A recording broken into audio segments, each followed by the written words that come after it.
Hello दोस्तों, site पर कोई भी एक्सकवेशन वर्क शुरू करने से पहले कुछ बातों का ध्यान जरूर रखना चाहिए।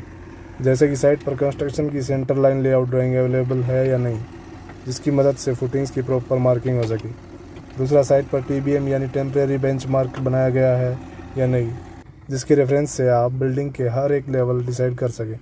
और जो भी हम पिट एक्सकवेट करेंगे उससे निकलने वाली अर्थ को स्टोर करने की जगह अवेलेबल साइट पर है या नहीं।